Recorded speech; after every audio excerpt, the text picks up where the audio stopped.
Hello, everybody. Welcome to the For the Fans podcast. My name is Justin Melillo. Kevin McAdams is alongside. It's episode number 14 tonight, and we've got some truck racing at Michigan. We've got some Xfinity racing on the road course in mid-Ohio, and we've got some more Cup racing at Michigan. Kevin, how are you doing tonight?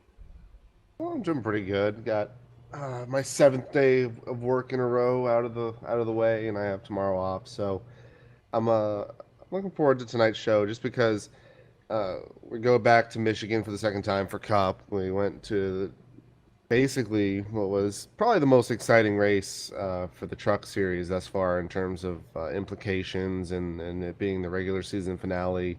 And then of course we got Mid Ohio. Mid Ohio being the back to back in the Watkins Glen Mid Ohio road course duo for Xfinity, and I think all three races, in my opinion, were pretty decent. How are you doing? I'm okay. Trying to shovel this plate of food that I got sitting next to me in between segments here. I went pretty much the entire day without eating anything today, which was my own fault. Honestly, I had a lot of work that I needed to do today at work, and then on my break, instead of taking a break, I ended up doing some things for FTF, and I was able to push out our race recap from last night, which I haven't pushed out one of those on time in probably since before I started going to these races, and I felt really bad that I couldn't put out a recap this past week because I ended up taking some time on Saturday to go to my local short track at Riverhead, and that was a really fun time, but, you know, I that was 5 hours out of my life that I could have been doing more productive things. But you know what? It was my fourth weekend at a racetrack, and I really shouldn't complain about any of it because I love going to the racetrack, and I'm looking forward to being at the racetrack for the fifth and final time in a row this weekend at Bristol Motor Speedway. But before we get to that, we've got to talk about Michigan and Mid-Ohio and all the racing that occurred this past weekend. I'll be honest with you, I didn't watch a lot of it just because, like I said, I had a lot of busy things going on. I watched a lot of the truck race and a lot of the Xfinity race. I didn't watch a lot of the Cup race. The truck race was definitely the race of the weekend with everything that went down, though. And as we've been talking about leading up to this race, it was the regular season finale this week at Michigan. So they were going to finalize their 8-truck field for the playoffs. They only got 7 races to go now after this weekend's race. And it was looking at a time that that 8th player was going to be someone different. We had Ben Rhodes up front. We had Todd Gilliland was up front. Harrison Burton was up front.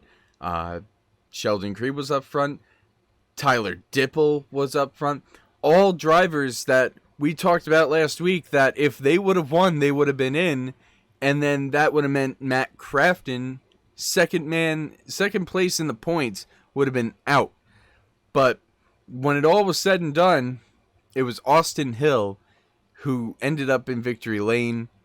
He won the opening race at Daytona. He closed the regular season out with a win at Michigan.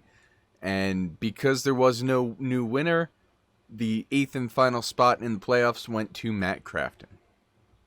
Yeah, the trucks, in my opinion, are how I think this format should play out. It should be really difficult to get into the playoffs. I mean, with the Truck Series being so close nowadays, I mean, you've got, yeah, I mean, there's that maybe 10 trucks or so that really don't have much of a shot. But I mean, there's a lot of guys that have stepped up. I mean, I would have never thought that we would have seen a Tyler Young team like the O2 or the 12. You know, I would have never thought that they would be legitimate contenders for top fives, and we have Tyler Dipple legitimately finishing in third, and he was fast last week. So I mean, it's not like it was a fluke or anything. They're starting to put decent trucks together. And I don't know if it's them finding other trucks from other teams and having the more money to spend because of the whole crate engine thing, because the Ilmore engines that are now a thing, or what. But the series is as close as it's been from a top 15 perspective in a long time.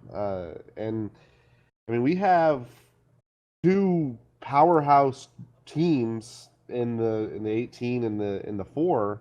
Not they're not even in the playoffs. So from a health standpoint, I think the trucks are the best series from a competitive standpoint, just because it it should be very difficult to get to the playoffs. I mean, we've seen in other sports like football, for example, we've seen teams like the Patriots. Uh, just an example that I can think off the top of my head, they went 11-5 one year, and for most divisions, that's you're making the playoffs, and they missed it. So I mean, now we're talking about if Sheldon Creed won, if one of the KBM trucks won, we would have seen Matt Crafton out of the playoffs, second in points, and that would have just been an absolutely mind-boggling thing. But it ended up being Austin Hill, surprising in my opinion, just because he's been kind of second fiddle to uh, the KBM trucks in terms of performance, even though he's got that win from Daytona. Now he does with Michigan, but I mean, he hasn't shown that he's a top 2 or 3 competitor, but he comes out with a win here at Michigan. So it sets up for honestly a very entertaining playoff picture, because it's not like these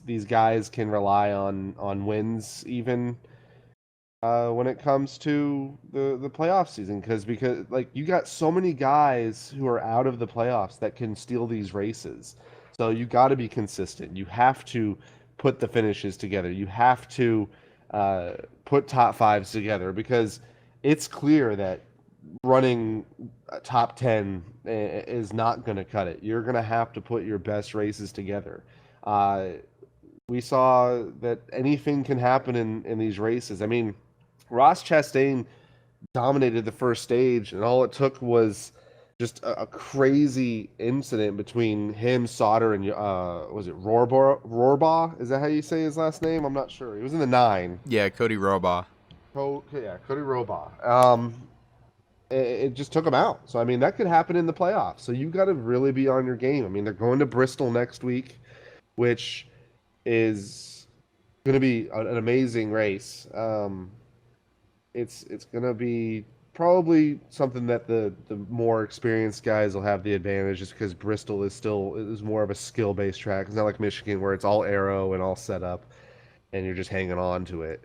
It's going to be more of a conventional, like you have to wheel the car, or in this case, wheel the truck. So it's going to be an entertaining playoffs for trucks. And honestly, like I mentioned before, it's the way the playoff system should be. It should be incredibly difficult to make the playoffs. It should not be, oh, you can finish top 20 every week and you're okay, or you can finish 16th in the points and you're okay. I mean, it was a very difficult venture for some of these guys to make the playoffs, and barring Sheldon Creed getting around Austin Hill, we would have seen Matt Crafton not making it. It was a very different year for playoffs, especially in the truck series this year.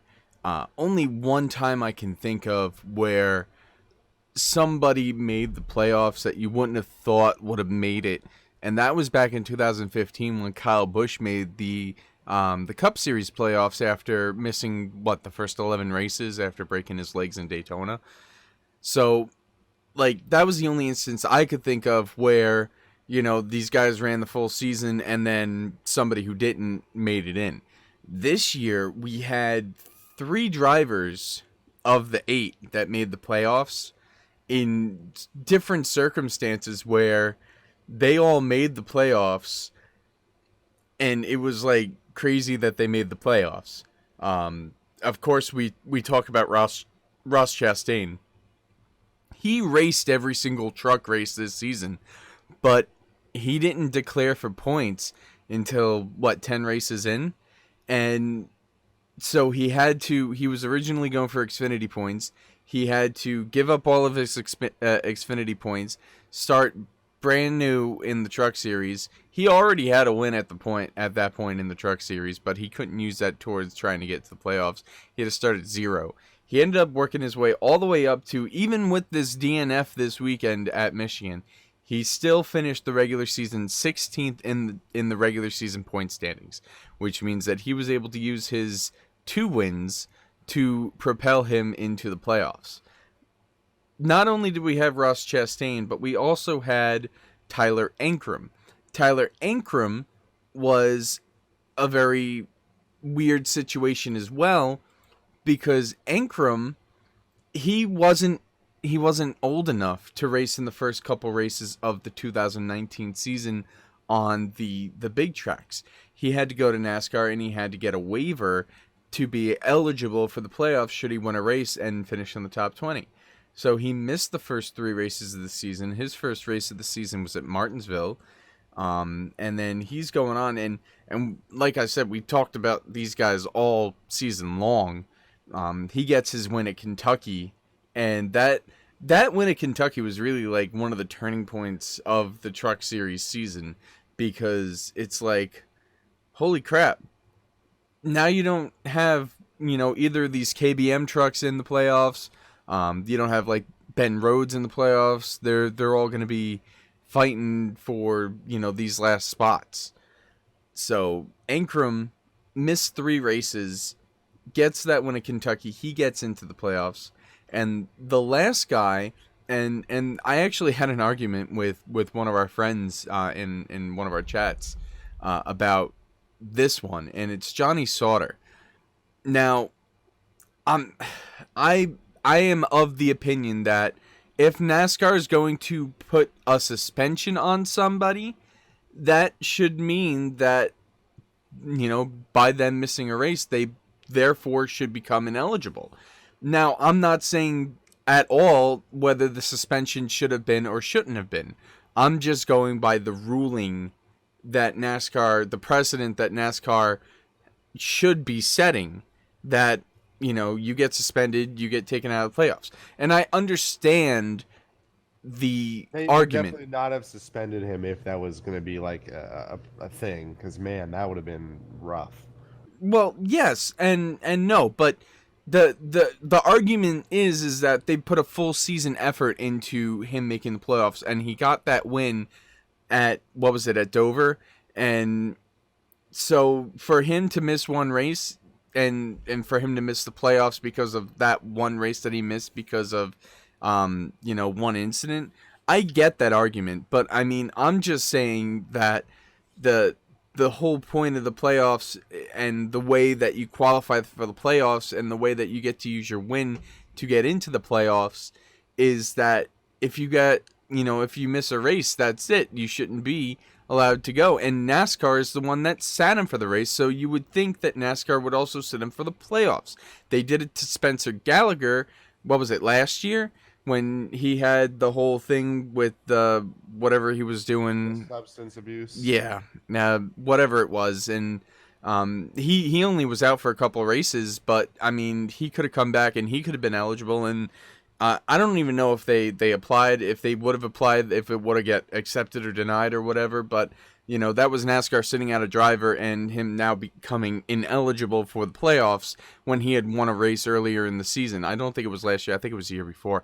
I'm not 2017, I believe. Yeah, so either way, like, that's the precedent that I thought was set with NASCAR, and it's nothing against Johnny Sauter. I'm like a rules, like, I like things by the book, and that was very not on the book for me. But regardless, Johnny Sauter, having been suspended for his incident with Austins Hill, I think it was at Iowa, he still makes the playoffs after missing one race. So you got these 3 drivers with extenuating circumstances that have all made the field, and then you've got the likes of Ben Rhodes, who finished 5th in the point standings. You got Harrison Burton, who finished 6th in the point standings in the regular season. You got Todd Gilliland, who finished 7th in the point standings in the regular season. Those 3 drivers, they miss the playoffs for the 2019 season. And it's crazy to me to think of like all the stories and all the things that played out that got us to this moment with this 8-man roster going for the championship at the end of the year at Homestead. I mean, my only thing is, as far as the whole Johnny Sauter situation, I 100% think he earned his spot into the playoffs. The suspension, in my opinion, should be waived in terms of eligibility. If we're talking about the whole Spencer Gallagher thing, I think at the end of the day, they actually sat him for the rest of the year, at least for a couple, for other than a couple races. So in that case, he wouldn't have even been eligible anyway. He pretty much took a management role after that, and I think for the most part they ran Chase Elliott in that car after the substance abuse incident. So it pretty much became a null and void incident because he didn't run the rest of the year. And my argument would be, well, if Tyler Ankrum missed the first three races because of age, um, why should he get the waiver if Sauter couldn't? I mean, we're talking about two different things, but I think when you're talking about Sauter, he is making a full effort. And it's not like he was volunteering to sit out. Now, one thing we talked about in one of our group chats was, well, if someone wants to take a week off, why don't they just do the same thing and dump somebody intentionally? These guys have a lot of money coming in from sponsors, and I'm sure they lost some of that money, and they had to reallocate it and get it from someone else like Myatt Snyder, who subbed for uh, Sauter that weekend at Gateway. Which my tangent to this is that I think Myatt Snyder should be in that car or in that truck anyhow. He's shown a lot of potential, and I think Sauter is on his last legs in terms of career. I also just hate Johnny Sauter, so the sooner we get rid of him, the better. But I think he 100% should be in the field. I think he's the weakest out of the eight that did make it, but he did win a race. And one of the prerequisites, the way you can earn your way in is if you're in the top 20 points and you won a race. And he did just that. And if you look at someone like Ross Chastain, yeah, he ran every single race, but he wasn't running for points in the first few races. So, I mean, if we're looking at that, I mean, why did they give him a waiver? Well, they wanted him to be in the series, and they wanted him to have a chance. So they said, all right, we'll give you a waiver to be eligible since you missed the first few races for points.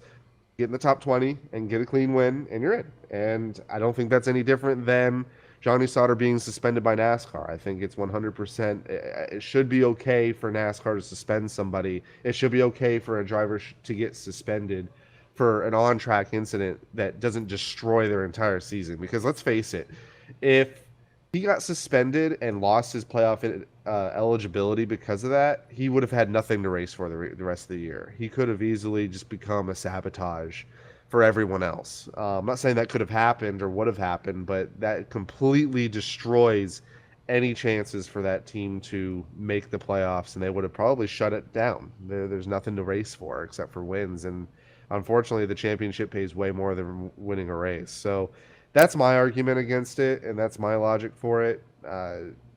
It's it's an unfortunate thing. There's so many different circumstances. Personally, it would not be a thing if it were up to me, because I really don't like this idea that some races matter more than others. I really miss the regular season format, because even if we had that, we'd have a great race for the championship. We would have had a four truck battle, and it's a shame that there are guys who have done really well this year. Ben Rhodes, even the KBM trucks, they've done a really good job this year being consistent. I mean, you got Harrison Burton averaging a 10th place finish, and he's not going to make the playoffs. He's not going to win a championship.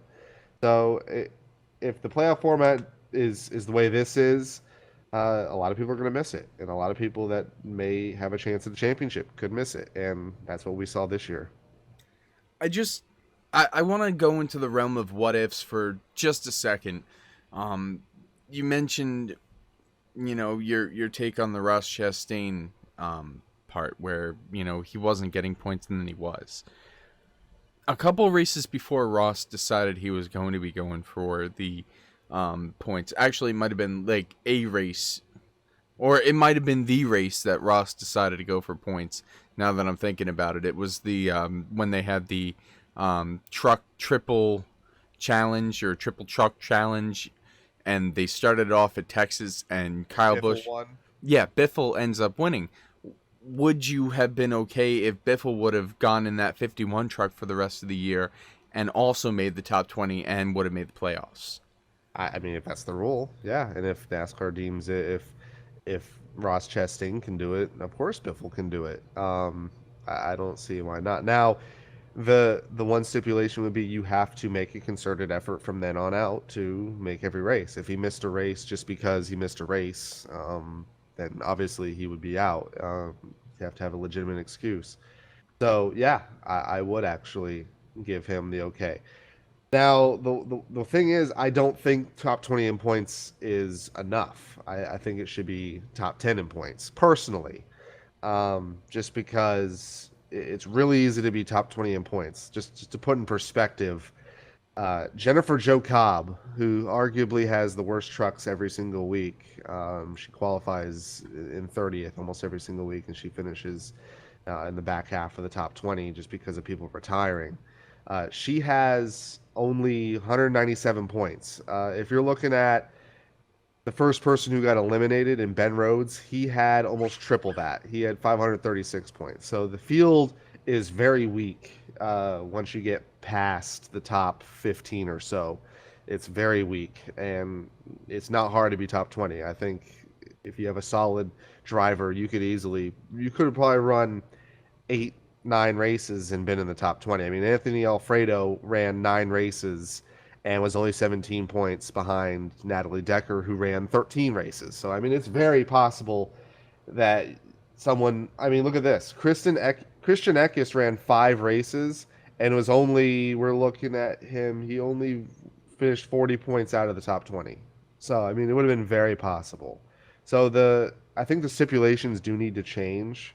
I do think the rules need to change a little bit. I think the problem that NASCAR has dug themselves this hole of they have to create these stipulations and they have to create these waivers because I mean obviously the most controversial one was Kyle Busch because of an injury, but they have set that precedent that anyone can qualify for a championship as long as they have an intent to run every single race from here on out.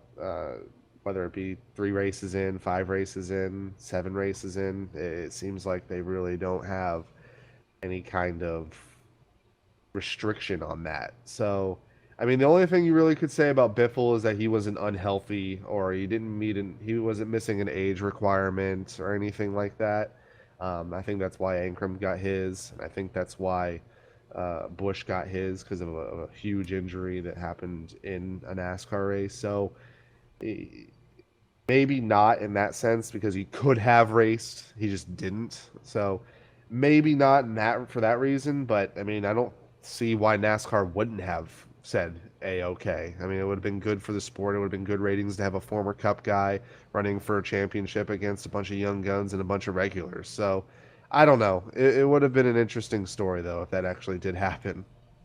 I would like NASCAR to tighten it up a little bit. That's all I'm asking for. The issue, though, is like real quick. NASCAR is so consistently inconsistent. When was the last time we saw like a direct call be the exact opposite of a day ago? I mean, there was an incident. What was it? A couple weeks ago or a few weeks ago at Iowa or one of those tracks where like Cole Custer got loose and they called a caution. But we've seen cars spin through the grass and almost hit the wall and they don't call a caution. So it's like they're consistently inconsistent. What do you expect? I mean, the one more thing with Biffle is that they stood their ground so hard against Biffle going into a truck the very next race to go try and win the second leg of the triple truck challenge. They did not budge their stance one bit to include him into possibly going for the big prize. So like, what makes them go so loosey goosey with, you know, stipulations to run for a freaking championship? I like I said, I would personally like to see this part of the rules, this side of the playoffs, just tighten up just a little bit and make it less, you know. I mean, if you're gonna suspend somebody, they shouldn't run for a championship. That's how I feel. If that's what it's gonna be, then don't suspend him. Take a point penalty. Take, you know, some other type of you know, form of punishment on him. But I always felt like a suspension, like NASCAR having to sit you down because of the actions that you did on the track, should warrant, you know, ineligibility. That's how I'm always going to feel about it, and that's, you know, that's just how I'm wired. Just because I'm like I said, I'm rules buff when it comes to that. I want to see the rules be followed to a T. Yeah, and I mean, my only gripe is that I hate this format. I really do hate this format because I really do think that Ben Rhodes is a legitimate title contender. I really do think that, and we may see something similar to what happened with Tony Stewart. What was it, back in the late 2000s? I think it was in 2005. He missed the playoffs. No, he won the championship that year. There was a year that Stewart missed the playoffs and went on an absolute tear after he was eliminated, and it could happen here. Um, it's the way this format is. I hate it. I really do, because we could see Ben Rhodes win 2 or 3 races between now and Homestead. It's very possible.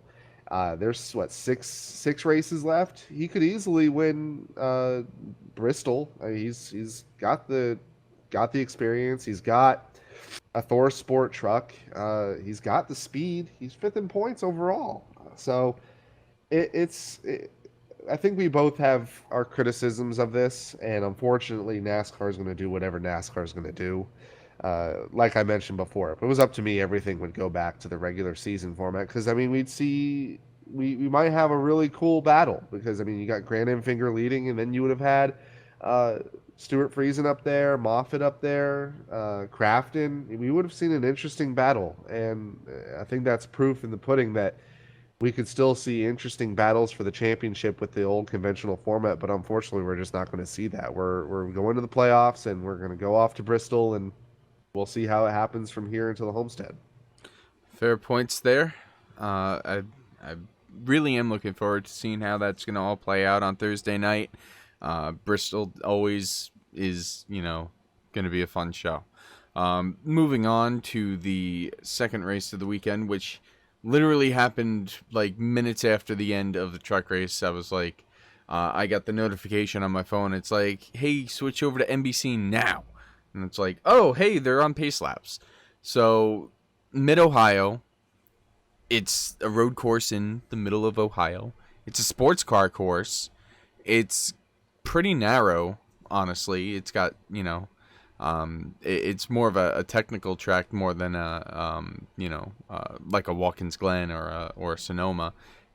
It's you need more precision to go faster at a place like Mid-Ohio, and it was I feel like now that Austins Hill has gotten that monkey off of his back last week at Watkins Glen, finally getting into victory lane, races like Mid-Ohio, possibly Road America coming up, possibly the Roval later in the season, they're just going to come so easy to him now, because this is his wheelhouse. This is what he's grown up doing. And now that he's figured out that he can get to victory lane, I feel like he's going to become the new road course king in the Xfinity Series.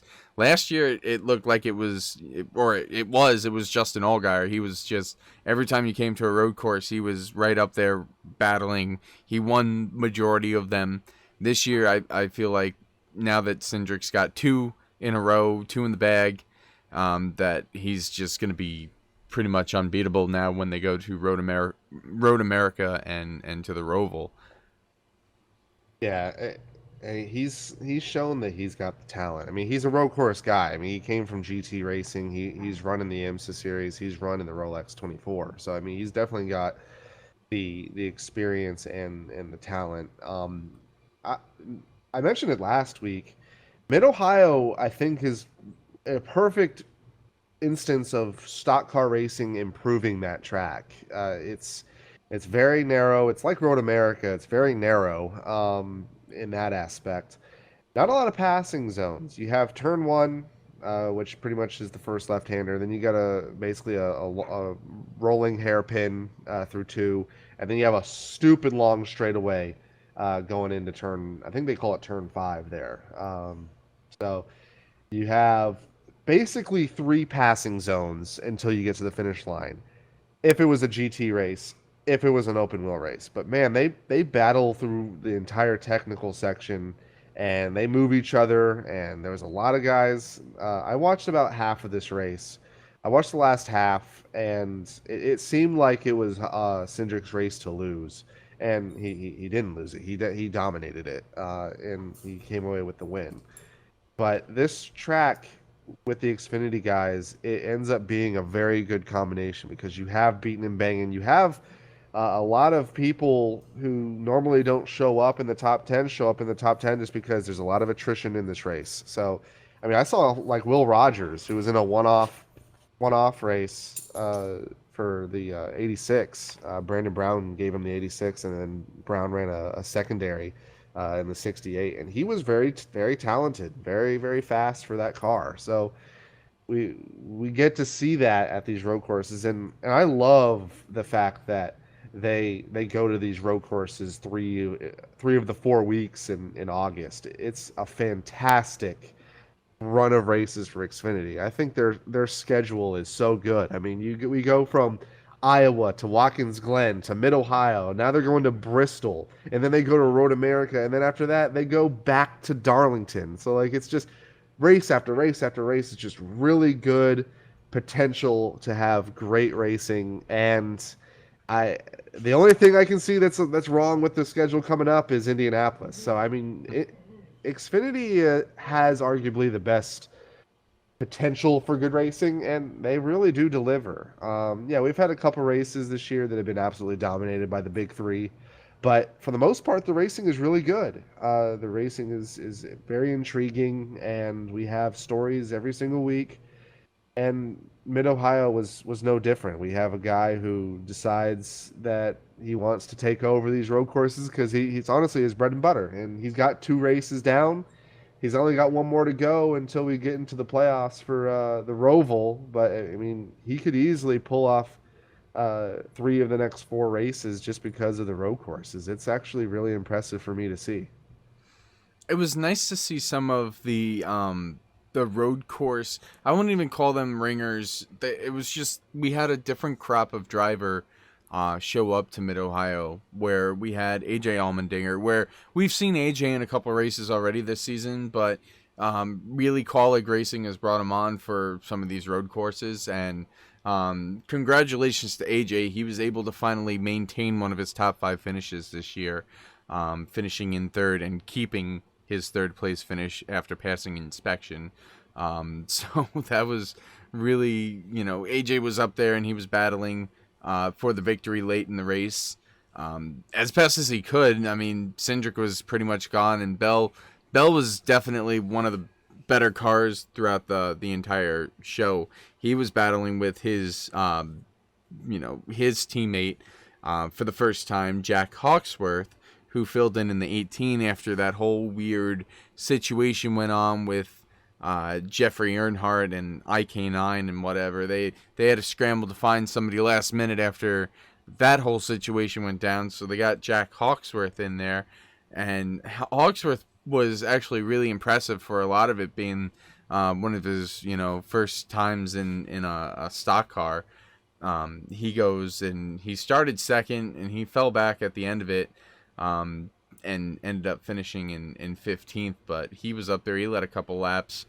You had Reagan Smith, who's won at this track before. He was in the field and he led a lap, and he was up there trying a different strategy. It didn't work out for him. Chase Briscoe, who won his first career Xfinity race at the Roval last year.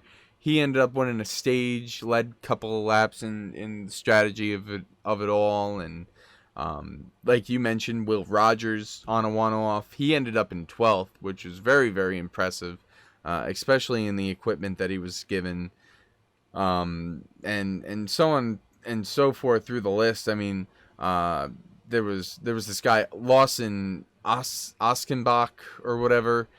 He was in a Johnny Davis car. Really trippy looking car too, sponsored by GoPro. The GoPro car, yeah, that was really nice. It was a nice car, but it definitely was giving me a little bit of a headache at one point. He was up there. He ended up not finishing the race. I think he got into a crash later on.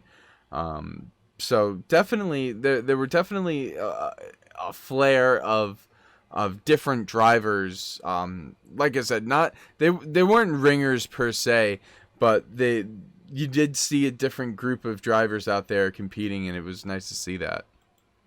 One thing, I'm just looking at the standings. I just remember us talking about Watkins Glen, and Jeremy Clements obviously won at Road America a year or two ago. He finished 11th at Watkins Glen.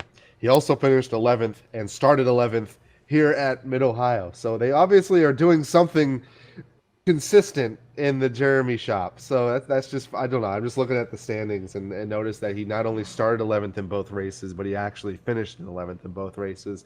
I hope for his sake he improves a little bit and gets a top 10 or a top 5 of Road America, but I swear if he gets 11th again, I swear there's some kind of conspiracy going on in that camp. But that being just a quick little note, I'm actually impressed with how well Christopher Bell did. Funny enough, Cindric and Bell finished 1-2 at Watkins Glen and Mid-Ohio. And obviously, he's got a fantastic car underneath him. But he said, and I think we brought it up last week, he is not by any stretch of the imagination a road guy. He's obviously got a lot of dirt background that makes him very successful on the circle tracks, but he has shown that he has the speed. He has shown that he can be a legitimate threat at these road courses, and I think he's going to be a threat at Road America. I'm just curious if that dirt experience, just the amount of car control that you have to have is helping him tremendously. Just to be able to control a looser car, a little bit more free car here at the road courses. So, I mean, he's got the speed. I really think he could win at either Road America or the Roval. But the whole story is that Austins Hill has put himself in as a legitimate playoff threat. At least putting himself in almost a guaranteed spot if he runs really well and even wins at the Roval into the final eight, the Elite Eight, going into that final 3-race round. And setting himself up to have a lot of playoff points. He's gotten a lot of playoff points the last 2 weeks, and that's what you need to be a contender to get into that top 4. So it's going to probably be between Briscoe, Allgaier, and Cindric to get that final 4 spot. And right now, obviously, we're in road course country. But if Cindric can carry this momentum and have some decent results at the speedways, we may see that 4th guy finally show up and have multiple wins and have a legitimate shot going for the championship here at Homestead. Something I've noticed over the last couple of years is that, and they talk about it a lot on TV and radio, is that a lot of these guys, they've gotten better at road courses, and that's just because they're just maturing as a driver and they're just becoming like the complete package. You've seen guys like Martin Truex Jr., Kyle Busch, Kevin Harvick, Joey Logano. They've gone on and won at a road course over the course of a season. They've also gone on and won a championship recently. Like these guys, they're good everywhere now. And I feel like maybe Christopher Bell is coming into that himself. He definitely, like you said, he doesn't claim to be a road guy at all.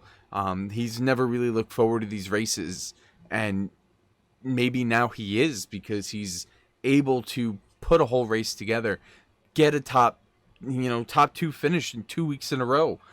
So maybe Bell, we're gonna talk, or maybe we're talking about it now. when we talk about the big three and who has the advantage going, heading to Homestead, whether it's Bell or Reddick or Custer, maybe Bell has now taken the next step because he's proving himself to be a more complete package, having done so well at these road courses already. What do you think? Well, and obviously these races are just so they can be so crazy. Briscoe's actually outperformed Custer the last 2 weeks by one spot, but he has outperformed him. And I don't know if that's just Briscoe finally coming into his stride and showing that he's a legitimate threat as well. But Custer's actually slowed down a little bit, and I mean we'll see probably a more conventional front four or five here at Bristol. But as far as like the top three is concerned, Bell is showing up.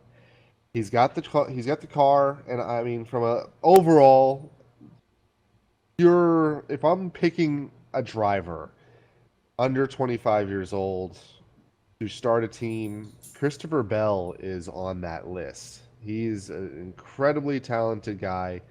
He's got, which it seems like if you run on dirt or if you run sprint cars in your past and in your maturity as a driver, it makes you an incredibly good driver. Reddick has the same kind of background, so I mean, he's really good. And I can't imagine, even if he doesn't win the championship this year, I just can't imagine him not being in a cup car next year, just because I can think of 10 guys that he could easily replace and instantly turn that car into a better effort. So, I mean, if Bell keeps this up, I do have him right now number one, but Reddick's a close second, just because Homestead is so different than any other mile and a half. You have to run the wall. You have to run that top groove, at least the second half of a run. So we'll see. But man, if Bell can continue these efforts, he's going to win more races. I mean, he's got the most wins out of the top three there. So we'll just have to find out and see how that shapes out. Custer's got 5 too, but I do think that Christopher Bell has had the better season thus far. He's second in points. He's got the most playoff points. Reddick's been more consistent, but he's racking off top fives. He's got 16 of them, but unfortunately, a top five isn't going to win you a championship. You got to win, and he hasn't won in a long time. It's been a few weeks, so he's going to have to show me. Maybe he'll do something at Bristol. Maybe he'll pull something out at Darlington. Darlington's a skill track as well, and it's not all set up there. And you have to run the right line, and you have to run different lines as the race progresses. So I really think the next three races are very important, just because you have Road America, you have Bristol, and then you've got one of the more intriguing races of the year at Darlington. It's going to be a hot, slick track. It's obviously the most treacherous, narrow, egg-shaped track on the planet. So we've got an interesting three races coming up here on the schedule. It's gonna be fun. They've got a couple more races till their playoffs begin. They've got, I think, 6 more races before they even set their field. So it'll be fun to see who ends up with the advantage heading into the postseason there. One last thing I wanted to mention when it comes to Christopher Bell and his future. And I want to go back to the whole Jeffrey Earnhardt thing. I don't know if you saw the conspiracy theory of what might have gone down with Jeffrey Earnhardt. I saw something. I didn't really read it because those conspiracy theories can get pretty out there. But I did see a snippet of it. I normally wouldn't go into it at all, but this one really intrigued me, and I think it's worth mentioning because it could be legitimate. Now, IK9 said that Jeffrey is the one that terminated the contract with them. But why would Jeffrey Earnhardt terminate a contract with IK9 when he was getting, a set amount of races in top tier equipment with JGR, with the possibility of going full time racing next year? Do you think it's one of those instances of you're not getting fired, but we're forcing you to resign kind of things? I don't even think it's that. I think it's just the deal had changed. Maybe something happened where maybe they weren't going to go full-time racing next year, or maybe it could be that Christopher Bell might be coming into the picture.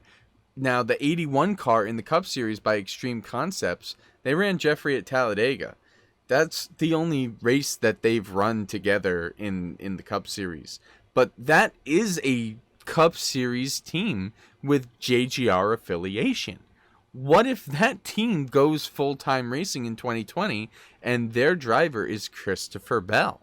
That would solve like every problem that Joe Gibbs Racing and Toyota Racing development has right now, where they don't want to get rid of Eric Jones. They're not going to get rid of Denny Hamlin because he's winning now. And then you're never going to get rid of Kyle Busch and Martin Truex Jr. just because they're championship drivers and they bring a lot of money to the table. Then you look at Levine Family Racing, and they don't want to get rid of Matt DiBenedetto because he's finally starting to come into his stride. You've got like no rooms at the stable for this up and coming talent, but if you don't get him into a Cup car next year, that he could walk, he could go anywhere. He could end up at Stewart Haas filling in, possibly into like a Clint Boyer seat because Clint Boyer's not having such a hot year. He could end up at Richard Childress Racing in a third car for them instead of Tyler Reddick, or teammates with Tyler Reddick. They could be third and fourth car. They could be teammates together. I'm just like brainstorming right now out of like nowhere. But my whole point is that Toyota wants to keep Christopher Bell. This conspiracy theory of what may have or may not have happened with Jeffrey Earnhardt, this could be it. This could be where they're putting Christopher Bell in 2020. I don't know. I like I said, I wouldn't normally even like think about it, but like I can't think of any other solutions that they have other than this right now.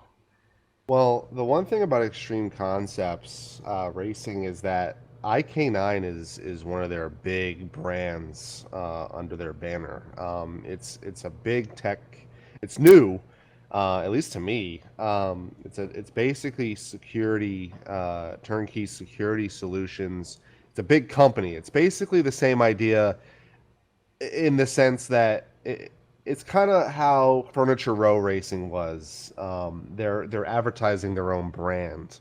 So you could be right. They could easily they could easily have the funding to have a 2017 or 2018 size budget to get the funding for a full-time car and have all the resources, and on top of that get probably the best free agent that's not in Cup right now in Christopher Bell. So it's plausible for sure, just because if they have the money and they want to get into racing and they really think that NASCAR can provide the marketing and provide a profit, by all means, they might do that. Now, my question is, where did Jeffrey Earnhardt find these people? How did that relationship come to fruition, and why is it being terminated? Is he part of this company? I've heard a lot of, when this first came about, I heard a lot of things that he was actually someone who was involved in this company. That could be completely wrong, but I do remember hearing stuff like that when it first came to fruition. Obviously, this little wrinkle that's happened the last week or so, especially, it's been a weird turn of events since the July Daytona race. So, we might see Furniture Row 2.0 here, where someone's uh, self-sustained in terms of their sponsorship is themselves. They're advertising themselves, and getting Joe Gibbs support. Now, the other theory with Christopher Bell is that he could become the second car for Levine Family Racing, and because of that, they may give them a little bit more support for two cars, the same way they did for when Eric Jones was with the 77 at Furniture Row. So we'll see.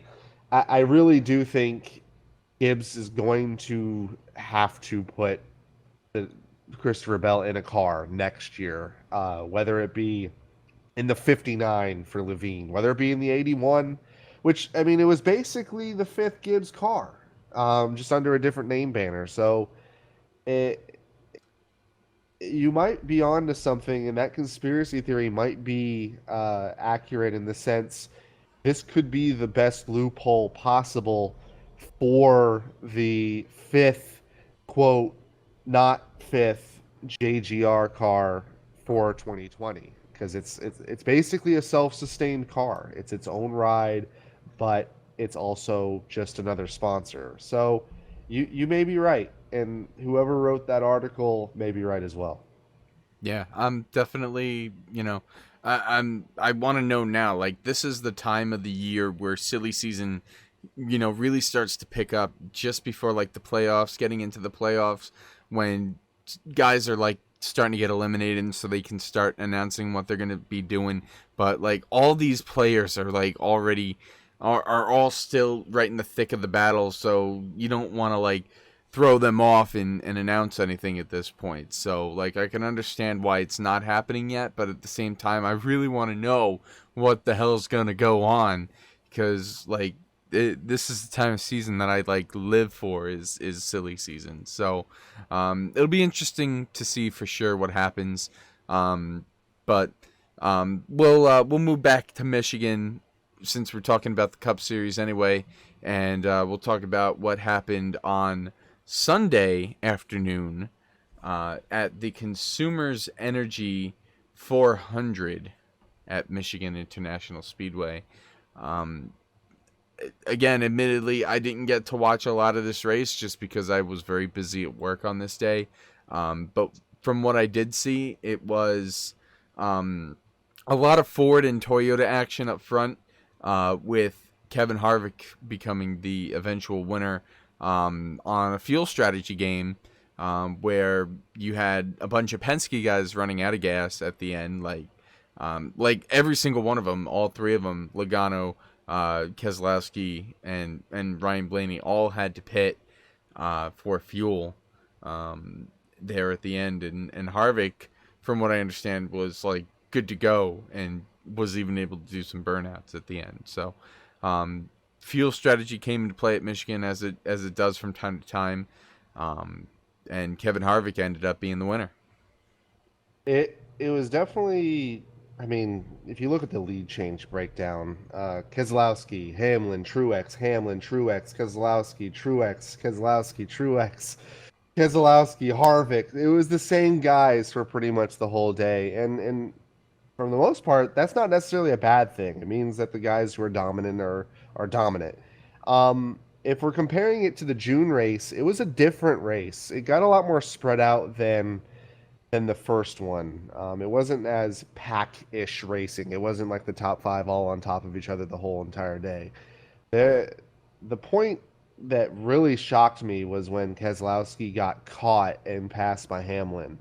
And the PJ1, at least at the very end, was a massive improvement to the conditions of the racetrack. And it seemed like the track was lending itself to be at least a 3-groove track towards the end. The first half was probably about a 2.5-groove track, and it did move up towards the end.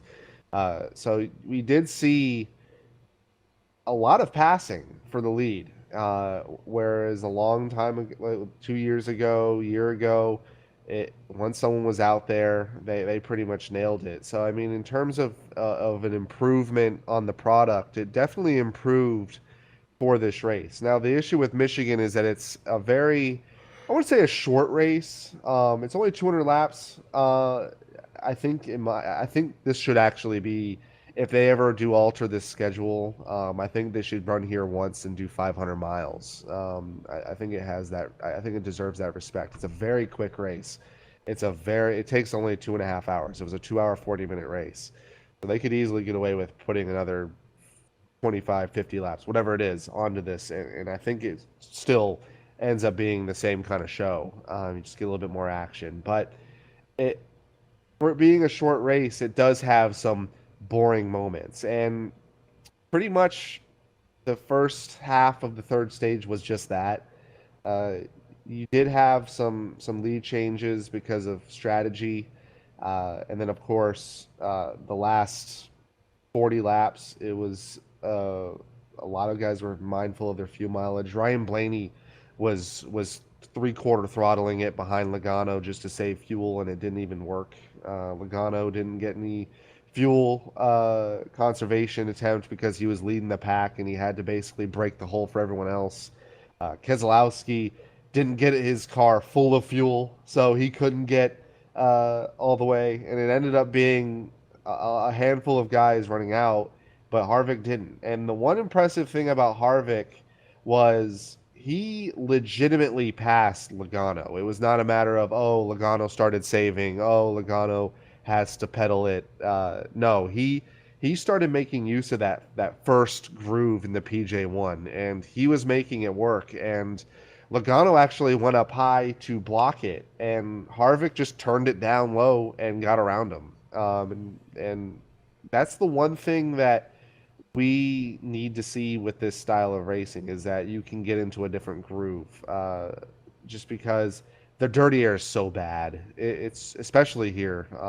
There was a handful of times Kyle Busch was the victim of this, just because he was not as competitive as he's normally. He was a top 12 car, and ended up finishing sixth because of all the fuel mileage fiasco. So he ended up being the victim of really bad aero push and nearly wrecking the field 2 or 3 times. And we even saw a couple of those incidents in the race where just people washed up out of nowhere just because the leader's wide open, so you got to try to go wide open. But if you get hit with the wall of air the right way, or in this case the wrong way, it throws you up out of the groove. And I mean, it was a wild race in that sense. But it's just the same old, same old. We got Stuart Haas running well. Suarez finished fifth, so I mean that's great for him. We had Gibbs guys running really fast as they always do. Hamlin was at one point easily the best car by a large margin. He was so fast, and he ended up finishing second. So I mean, we had some really good feel good finishes. Priest, because of fuel mileage, finished seventh. You had eighth, ninth, and 10th occupied by Hendrick. So in terms of improvement on the product, the PJ1 did its job. Now, one thing I wish it did do, I wish it was immediately an option. And I think I wish they would have tried this when we had the 2018 package, because I think it would have become a more viable option earlier, because they weren't going wide. They wouldn't have been going anywhere close to wide open. I think we would have actually seen very good racing similar to what we had before the repave in 2012. So one of those things where I wish we could have seen something we really probably won't see ever again, and that's lifting at a massive scale here at Michigan. But I thought it was an okay race. I'd probably give it an overall about a 5 out of 10. It's Michigan. Michigan unfortunately suffers from the repave. So It's really cool to see Ryan Preece get a top 10 at Michigan. Big shout out to him and his crew for putting him there. His teammate Chris Buescher got a 14th place finish, so overall it was a really good day for JTG. With the with the package and the PJ1 and everything that went on with the track, when there were guys who were able to get it figured out, like Harvick, like Hamlin, um, it was really cool to see the runs that they would get through the corners and capitalize and gain positions that way. So I agree with you that the PJ1 definitely helped improve the race tremendously. The overall product, for what I could see, I really it was more strategy than anything that I had gotten to see was the whole fuel thing. That was pretty Everyone much pitted at the same time. It's just a matter of who saved better because everyone pitted at the same time in that final run. right. I mean, you also had like Newman came back in and topped off, so there were guys that were making sure that they were going to be able to get in and ended up netting Ryan Newman a 12th place finish. I think Ty Dillon was in the same boat there. He finished 11th, so there were definitely guys making sure that they were going to be able to make it, and then giving up track position earlier to in case it went green like it did, have the position at the end. So it was interesting from a strategy standpoint. I wasn't in love with the racing that I saw, except for, like I said, with those moves with Harvick and Hamlin getting up in the PJ1 and getting the super runs. It was refreshing to see that there was passing that was able to be done. I would agree with your score there. 5 out of 10 seems reasonable. I wouldn't call it a bad race by any means, but I wouldn't call it a great race by any means. Michigan, I feel like track specific packages, if they could bring a package here that would allow them to go faster into the corner, instead of like one of the takeaways that I took away was that I forgot who had said it, but one of the drivers had mentioned that it was unfortunate that they wouldn't be able to drive with their foot, and they would just be, essentially saying that they would pretty much be flat-footing it. Matt DiBenedetto said that as entering the week. I do remember that. Okay, yeah, it was DiBenedetto. You're right, and I took that to heart. Like, I'm like, wow, that really sucks because I mean that's like half the game. You gotta hold the wheel, and you gotta hold the wheel pretty, and you steer it and take the right line, but you also gotta have throttle control, and taking throttle control out of the equation just like that takes half of the fun out of it. And I wish there was a way to bring that back, but with this package it's just not something that's doable. And it's we get the racing that we get at this point.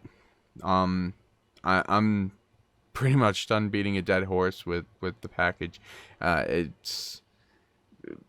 This is essentially this is what NASCAR wants to go with, and it's unfortunate. It really is. I really wish they would bring back some power and bring back in some throttle control so that we could see drivers have the ability to wheel it and throttle it and put that together and make the right moves to get to the lead, and not have to worry about the car pushing in the wall or something stupid like aero push or air tightness or anything like that. I mean, they're gonna get that, but not as bad as this.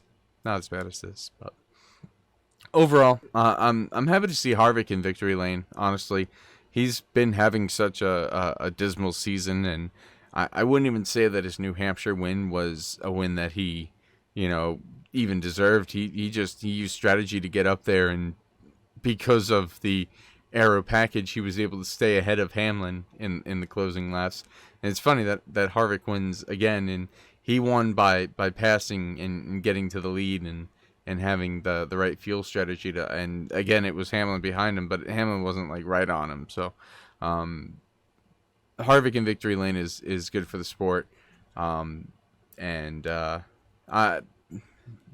pretty much all I got to say about this race. Like I said, I didn't watch much of it. What I did watch, I wasn't too impressed with it. One thing that I mentioned, and I sent you a screenshot of it, was further implementation of this whole, well, let's get the cars to suck up to another.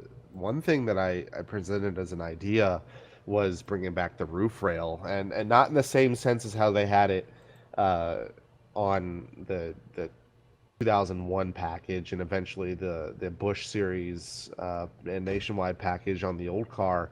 I want them to have a roof rail that points forward and put it at the base of the windshield where the roof in the windshield meets, just so they can have more front drag. Dale Earnhardt Jr. Wants that to be a thing in the Gen 7, a lot more front drag, because that's what created a lot of the slingshot passing that we saw in the 70s and the early 80s. Was these guys have a lot of front drag on the front of the car in comparison to rear drag, just because, yeah, it creates a lot of big suck up, and the geometry and the aerodynamics of this car is so just disgusting. I've seen like these models, and a good acquaintance of mine, Brandon Howe, is a civil engineer student working on that, and he showed me like the models. The dirty air is so bad, and that's what causes that bubble. That's why as soon as they hit that car length or so, they actually start pushing the car in front, just because it hits a wall of air. So I'm curious. I even offered it as an idea to Steve O'Donnell. Why don't they try? I mean, the dirty air already sucks. Let's just let's make it worse by doing this. Why not? Let's get the cars to suck up a little bit better on the straightaways if they're going for this kind of gimmick of racing. But if I'm playing a devil's advocate here, I really, at least I hope not. I really don't think this is what they're looking for in the Gen 7. I really do think it's a combination of things. Uh, they've seen that the 2018 package was not the greatest. They have to answer to expectations and requests of these manufacturers. They want the horsepower to be around this range.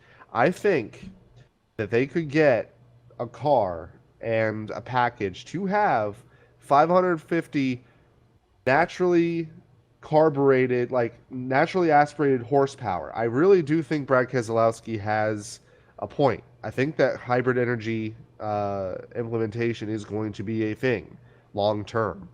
So I think the package is pretty bad, but I think there's a lot of things that they have to take into account. I think this was just, let's just try it. Let's see how it is, and let's see what it does. And obviously there's a lot of people that have to defend it. There's a lot of people in the media that defend it. I think it's their job at this point to just say, "Oh, everything about NASCAR is great," even if last year we said it was great and it's the best thing ever. We got to say this is the best thing ever. So I don't think it's necessarily the future. I really do think that the only way we can really see what the future is waiting for this Gen 7. There's a lot of stuff that are on the table. One rumor I did see was that they're considering raising the angle of the front windshield, which would increase front drag. So someone's listening to Dale Jr. because he said something very similar to that on his Dale Jr. download. So the only way we can see is waiting, and we got another probably 6 to 8 months of that. But I agree. We were beating a dead horse, but unfortunately, I like beating dead horses, I guess, because I'll talk about the package all day long. That's fine by me. It fills up some time, and it always gets a rile out of you and sometimes out of me. Not me tonight. I'm pretty much, I'm shot. I really am. But I do want to talk about the playoff bubble that's going on with the Cup Series. Jimmy Johnson had a rough outing at Michigan. So did Boyer. And so did Boyer. Boyer is now on the bubble, whereas maybe earlier in that race he was looking pretty good. But after wrecking out on a restart, he's now in 16th position. Ryan Newman's 10 points ahead of him. Looking at 17th, it's Daniel Suarez. He's 6 points out. And then it's Jimmy Johnson, who's another 6 points back from there. So You look at Newman plus 10, Boyer at the bubble, Suarez -6, Johnson -12. If we don't get a new winner from the likes of Paul Menard, Chris Buescher, Austin Dillon, Daniel Hemrick in these remaining 3 races, it's getting closer. It's crazy. I mean, they were tied last week for the bubble between Johnson and Newman, and now it's not just those two. It's Boyer now has backed into it. Suarez has gotten himself back into it. Newman's kind of gotten himself a cushion, but you're looking at the equipment that Newman's in compared to the equipment Boyer, Suarez, and Johnson's in. It's like, is he going to be able to hold that 10-point advantage over 3 weeks? I'm very interested to see. I mean, if Jimmy Johnson doesn't make the playoffs, it's the first time in like NASCAR history that Jimmy Johnson isn't in the playoffs, and that would just be insane in my eyes. And I can't fathom him not making it, but he's right now the worst of those 4. So it's like, what do you do? How do you come up with a excuse for that? Like, I didn't see what happened to him at the beginning of the race, but I've heard like things like I think he got up into the PJ1 before he was ready to get up in the PJ1 and like slid in the wall or something like that. I don't know, that might be what happened. I haven't even looked at a replay. That sounds about right, because I mean I was watching the race live and he hit the wall, and it was probably like, it looked to me it was a combination of aero push and maybe getting a little bit too high out of the groove. So that sounds right. So yeah, so Jimmy definitely screwed himself. He went multiple laps down. He was lucky that Boyer ended up having his issues, or else Boyer would be far much more further ahead, and Newman would be the bubble, and that would make the bubble 16 points and 22 points, which would, that's half a race there. So it's going to be crazy going into Bristol. From what I understand, Johnson and Blaney have settled their differences, and Busch, Wallace, and Byron have also talked about their differences from Watkins Glen. So maybe we're not looking at a wild Bristol coming up this weekend, but you never know. Tensions could always run high between anybody, and it's such a small track, and you throw 40 of the best drivers on there, and it's going to be mayhem. I think that this weekend is going to be pretty crazy in all 3 series. The one note that I remember us talking about a few episodes ago is that Eric Jones was on the bubble. He's no longer on the bubble. He's in the last 8 races. There was a graphic I saw that he's got either the 5th or the 6th most points out of anybody in Cup. So he is pulled away for the pack, and now he's in that group of non-winners that are solidly in the playoffs. Byron, Almirola, Larson, Blaney, they're all pretty much solidly in, barring a horrendous stretch of 3 races. So Boyer, man, he's just had horrible luck this year. 6 DNFs. Without those 6 DNFs, he's probably in that same camp of, he'd probably be 10th or 11th in points, and we wouldn't even be talking about him. Daniel Suarez, because of the fuel issues that a lot of teams had, came out with the top 5. So you want to talk about best case scenario for him and Newman, Michigan was it, because Newman was running outside the top 20 before all the mayhem happened with these fuel issues that a lot of teams had. So Suarez might pull it out. The way Boyer's luck has been, I know in a lot of cases you make your own luck, but man, Boyer has he's caused a lot of his own ailments. I mean, you could easily, if you look at the wreck at Michigan, you could easily say that was his fault. You could say the same thing about what happened to him at New Hampshire. So I don't know. I don't think it's to the point where he's someone that's expendable for the 00 Cole Custer. I really don't see that happening yet. I do think like a 32 affiliation or something is more feasible than that. But I mean, Boyer he is the oldest. He's the second oldest behind Harvick, but I mean, if someone's got to get out of the ride, it's out of SHR. Almirola's got solid backing because of his affiliation with Smithfield. Obviously, Suarez has infinite money from his backers with Eris, and it seems like they like him there. So I don't know. And Johnson, I mentioned it last week. I think the crew chief change.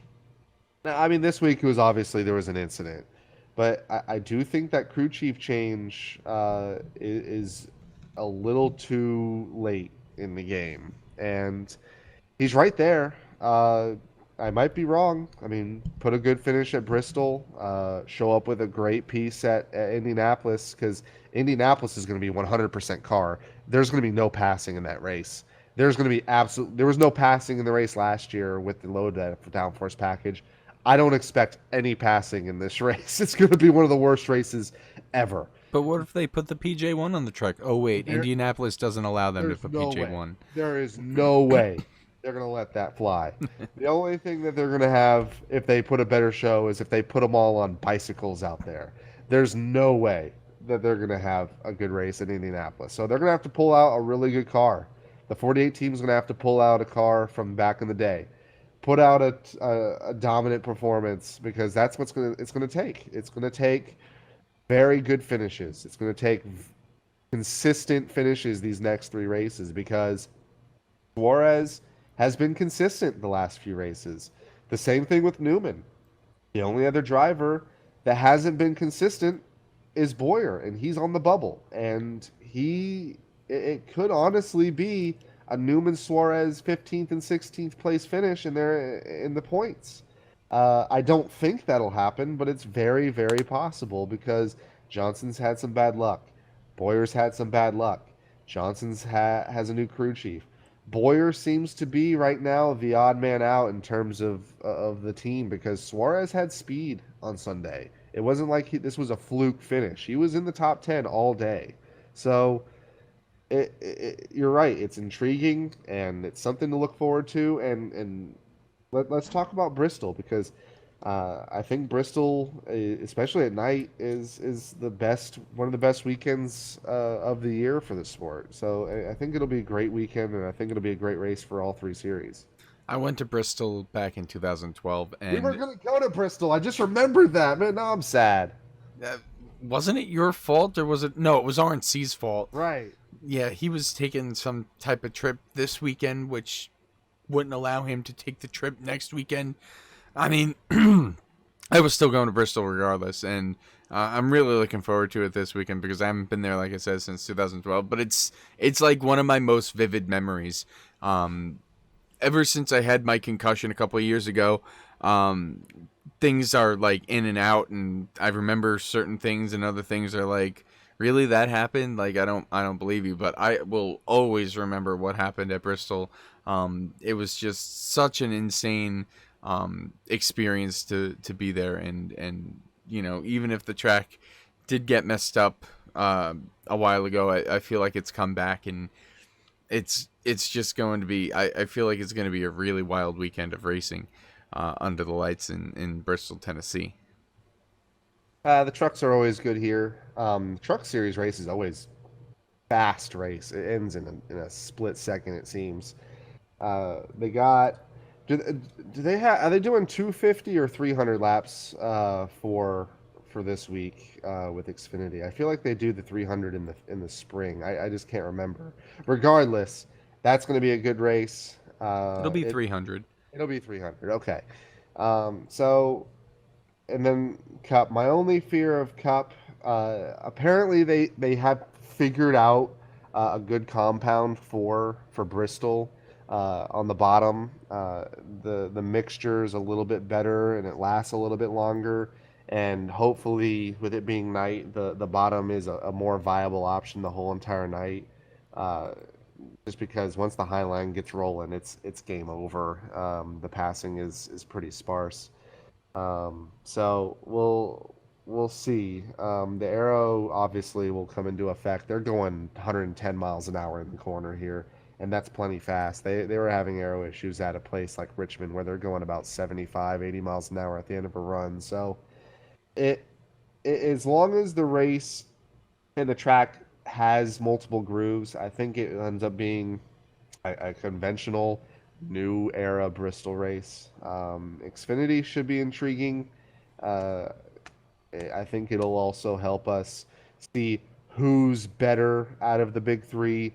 Is Austin Cindric the real deal? Is this just a road racing streak? Is Chase Briscoe the real deal?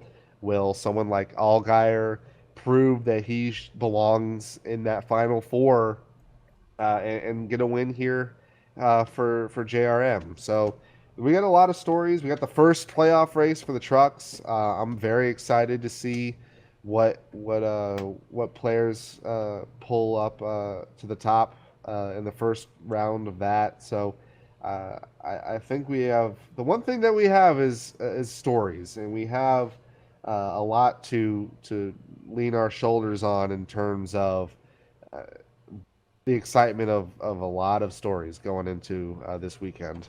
One thing that I'm cautiously optimistic for is the Xfinity Series race. We are going to have some Cup Series drivers in the field. Um, we haven't really had that in the last couple of weeks because of the way that the schedule's played out. But you'll have Kyle Busch in the field in the 18 car.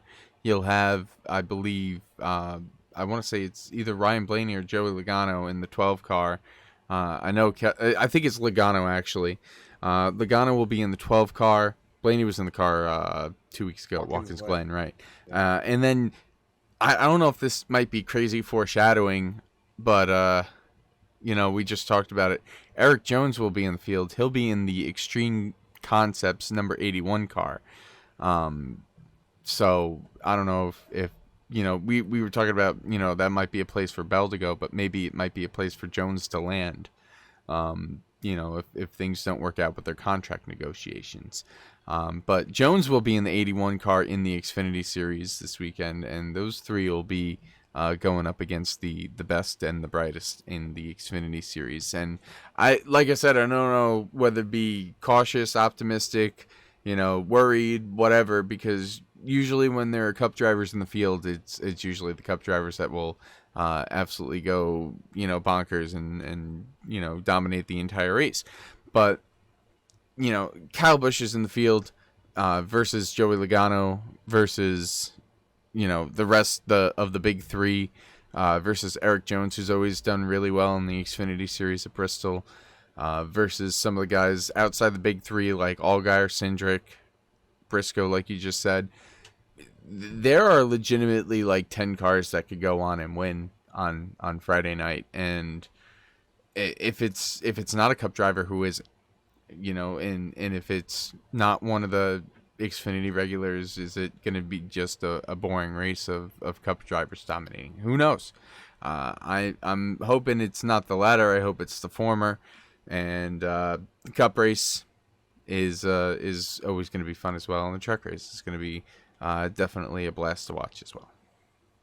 I think Kyle Busch immediately is the favorite for the nationwide, or sorry, Xfinity race. He was the favorite at Watkins Glen, and you see what happened. Yeah, his right front died. So, and we've seen him have issues here at Bristol.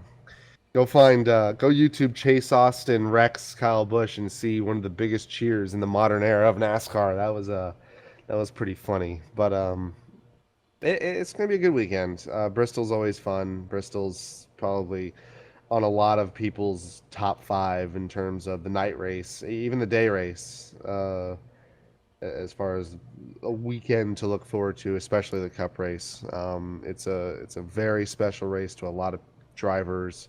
They want to win this race. It's probably in that big five between like the Southern 500, the Coke 600, Daytona. It's up there. So it's going to be a great weekend, and we'll see if someone surprising can pull it out in Cup, or we might see more of the same, and we'll be able to see who rises to the top in trucks, and the same for if it's someone in Xfinity can beat one of the Cup guys. So it's going to be a good week.